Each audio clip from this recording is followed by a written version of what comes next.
सी में कमेंट भी लग जाते हैं। अब कमेंट का मतलब क्या होता है? कमेंट वो प्रोग्राम की लाइनें होती हैं जो प्रोग्रामर जो यानी प्रोग्राम बना रहा है वो अपने लिए यूज़ करता है उसको। यानी मान लीजिए बाद में कोई प्रॉब्लम आती है प्रोग्राम में, तो वो लाइनें हमें बताती हैं कि हमें कहाँ पर क्या मिलेगा और कहाँ पर हमने इस प्रोग्राम को, सब प्रोग्राम को बनाया है, कहाँ पर हमने कौन सी लाइन लगाई है, कौन सी लाइन इम्पोर्टेंट है। इसके लिए प्रोग्रामर कुछ विशेषताएं छोड़ता है, उन मेन सिग्नल्स को हम कमेंट कहते हैं। अब मान लीजिए बाद में प्रोग्राम ख़राब हो जाता है तो नया स्टाफ अगर आता है तो उन लाइनों को देख के प्रोग्राम को ठीक या रिपेयर कर सकता है। कमेंट आपके नॉन एग्जीक्यूटेबल होते हैं, यानी इनको कंपाइलर नहीं देखता, और ये प्रोग्राम में जितनी बार भी चाहें यूज़ कर सकते हैं, चाहे आप 2 बार लिखें, 10 बार लिखें, 50 बार लिखें। इसके अलावा कमेंट डॉक्यूमेंटेशन का पार्ट होता है, यानी हेल्प का पैकेज पार्ट होता है। ये हेल्प किसके लिए होती है? जो प्रोग्राम तैयार करता है या प्रोग्राम को रिपेयर करने वाले के लिए इस्तेमाल होती हैं। कमेंट 2 तरह के होते हैं। एक होता है सिंगल लाइन वाला कमेंट, जिसके आगे सिंगल लाइन में ऐसे डबल स्लैश लगेंगे और वो लाइन पूरी की पूरी कमेंट बनेगी और वो प्रोग्राम का कंपाइलर उसको चेक नहीं करेगा। एक होता है मल्टीपल लाइन वाले कमेंट, यानी आपने 5 लाइनें छोड़नी है तो आप उस लाइन के स्टार्टिंग में स्लैश स्टार, फिर एंड में यहाँ पर मान लीजिए लगाना है स्लैश स्टार लगा के, ये पांचों की 5 लाइन आपकी कमेंट बन जाएंगी। तो सिंगल लाइन कमेंट और मल्टीपल लाइन कमेंट 2 तरह के कमेंट होते हैं। कुछ वर्ड ऐसे होते हैं सी के अंदर जिनसे हम नई लाइन बना सकते हैं, या बैक स्पेस यूज़ कर सकते हैं, टैब यूज़ कर सकते हैं। न्यू लाइन के अलावा कोमास, इन्वर्टेड कोमास, नल करैक्टर, क्वेश्चन मार्क, ये यूज़ कर सकते हैं। तो कुछ एग्जांपल यहाँ पर लिए हैं, जैसे आप अगर लिखते हैं print F, my name is Ram and I am from Karnal, तो अगर आप इसकी आउटपुट चाहते हैं तो सिंपल यही आउटपुट इसकी आ जाएगी। इसी तरह अगर आप लिखते हैं my name is Ram slash T, T यानी tab, I am from Karnal, तो ये टैब वर्ड आ जाएगा। अगर आप लिखते हैं my name is Ram slash n, तो नई लाइन आपका यहाँ से नई लाइन आएगी और ये आई एम फ्रॉम करनाल नई लाइन के अंतर्गत आ जाएगा। हेडर फाइल या प्री प्रोसेसर स्टेटमेंट्स क्या होती हैं? देखिए, जब भी हम प्रोग्राम चलाएंगे तो उसको कंपाइलर पढ़ेगा। कंपाइलर के अंदर लाइब्रेरी की तरह कुछ चीज़ें लिखी होती हैं, उन हेडर फाइल्स को हम प्री प्रोसेसर कहते हैं। यानी जैसे स्टूडियो है, कोनियो है, मैथ है, स्ट्रिंग है, इन हेडर फाइल्स के अंदर बहुत सारे वर्डों का मीनिंग इनबिल्ड दिया हुआ है। यानी जब प्रोग्राम चलेगा, कीबोर्ड से क्या चीज़ उठानी है वो आपकी स्कैनफ में जाएगी, यानी इनपुट स्टेटमेंट, और जो प्रिंट होगी वो प्रिंट एफ स्टेटमेंट से होगी, और इन दोनों का मतलब जो है एस स्टूडियो के अंदर दिया हुआ है। ऐसा बहुत सारे वर्डों का मीनिंग स्टूडियो के अंदर दिया है। अगर आपने कोई मैथ के फार्मूले लगाने हैं तो math dot H header file dot H लगाएंगे। इनके लिए सबसे पहले हैश यूज़ करेंगे। हैश यूज़ करने के बाद आप क्या करेंगे, इसमें जैसे मैं आपको दिखा रहा हूँ, यहाँ पर प्रोग्राम बनाया हुआ है, ये देखिए। सबसे पहले हैश यूज़ करेंगे, फिर इंक्लूड करेंगे स्टूडियो डॉट एच और आगे स्लैश बंद कर देंगे। ये जो डबल ब्रैकेट्स दी हुई हैं, इनका मतलब क्या है कि मेमोरी में जहाँ भी हमारी स्टूडियो फाइल लिखी हुई है वहाँ पर अपने आप जाए और वहाँ पर उसको ढूंढ लेगा। यानी ये जो ब्रैकेट हैं ग्रेटर देन और लेस देन वाले, ये इसलिए लगाए जाते हैं कि मेमोरी में चाहे आपके कर्सर कहीं भी हो, लेफ्ट में ढूंढेगा ये वाला कर्सर ढूंढेगा, और राइट में हेडर फाइल को ढूंढेगा तो मेमोरी से ये वाला हेडर फाइल स्लैश ढूंढेगा। तो स्टूडियो कोनियो ऐसे मैथ है, मैथ के अंदर logarithm, sine theta, mathematical program solve किए गए हैं। स्ट्रिंग के अंदर जो है लेंथ निकालना, स्ट्रिंग की कॉपी करना, ऐसे बहुत सारे फार्मूले दिए हैं। कहने का मतलब क्या है, हेडर फाइल लगाने से ही आपके कुछ वर्ड जो हैं वो रन होंगे, जो आपके इंस्ट्रक्शंस हैं वो रन होंगे। डिफाइन किसे कहते हैं? जैसे कि मैंने बताया अभी हेडर फाइल वो होती हैं जो पहले से बनी होती हैं। कुछ वर्ड हम भी डिफाइन कर सकते हैं।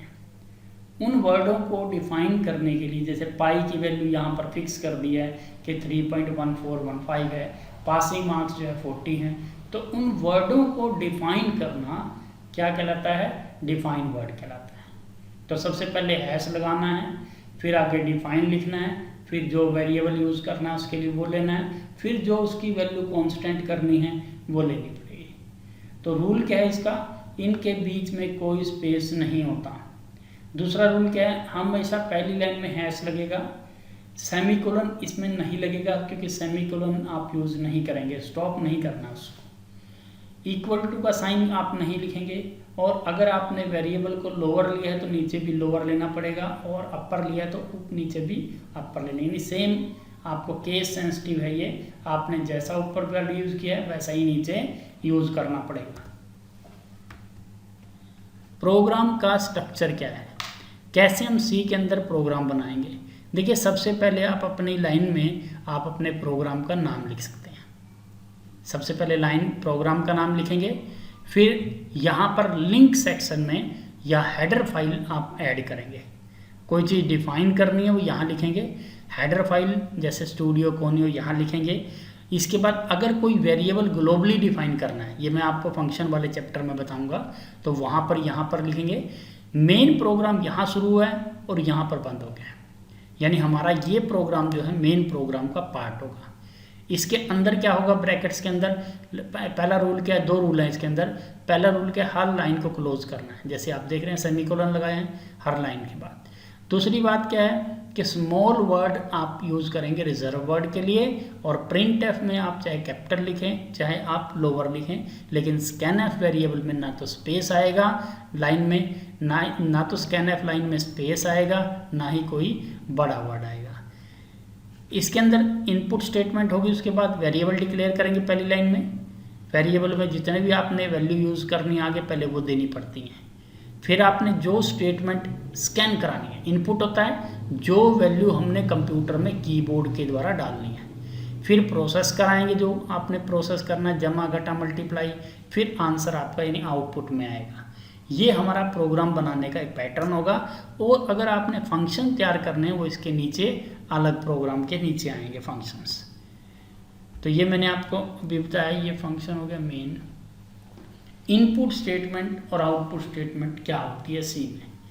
इनपुट स्टेटमेंट वो वेरिएबल लाइन होती है जहाँ से हम कंप्यूटर के अंदर कोई भी वैल्यू डालेंगे, यानी जो स्कैनएफ है वो वैल्यू कंप्यूटर में कीबोर्ड के द्वारा या माउस के द्वारा उठाने के काम आती है।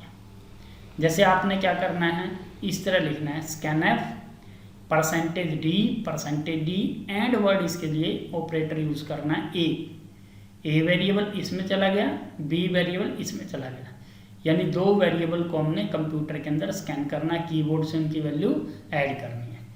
और अगर हम प्रिंट करेंगे तो प्रिंट है वेरिएबल नंबर 1 और वेरिएबल नंबर 2, ऐसे इनकी वैल्यू को प्रिंट करेंगे, यानी 2 वेरिएबल आउटपुट हमारी प्रिंट हो जाएगी। ये एक प्रोग्राम बनाया हुआ है। मान लीजिए हमने सम ऑफ 2 नंबर देना है। सबसे पहले प्रोग्राम की आउटपुट देखनी चाहिए। क्या आउटपुट है इसकी? देखिए 5 और 4 2 वेरिएबल हैं। ए वेरिएबल पहला ये हो गया मान लीजिए, दूसरा वेरिएबल ये हो गया। इन दोनों वेरिएबल को रीड कराना है यानी स्कैन कराना है।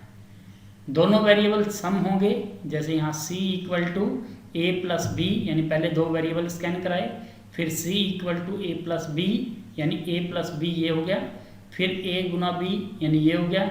यहाँ तो इनका प्रोसेस हो रहा है, उसको प्रिंट किया, सम ऑफ 2 नंबर %d यानी ये वैल्यू आ जाएगी, मल्टीप्लाई ऑफ 2 नंबर %d यानी ये वैल्यू आ जाएगी, जो कि यहाँ से यहाँ पास होगी और यहाँ से यहाँ पास होगी। ये हमारा इसका एल्गोरिथम है। हर जो प्रोग्राम आपका फर्स्ट चैप्टर में बनाया जाएगा उसका लगभग एल्गोरिथम सेम होगा और फ्लो चार्ट भी लगभग सेम होगा। देखिए फ्लो चार्ट क्या होता है? डायग्राम बनाकर एक प्रोग्राम को एक्सप्लेन करना।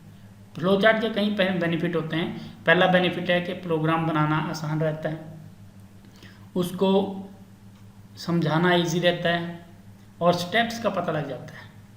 जैसे यहाँ पर प्रोग्राम स्टार्ट यानी मेन आएगा, करली ब्रैकेट शुरू, फिर हम 2 नंबर रीड करेंगे, स्कैन करेंगे मतलब ए और बी को, फिर हम दोनों के लिए फार्मूला लगाएंगे, फिर हम आउटपुट देंगे, फिर एंड करेंगे।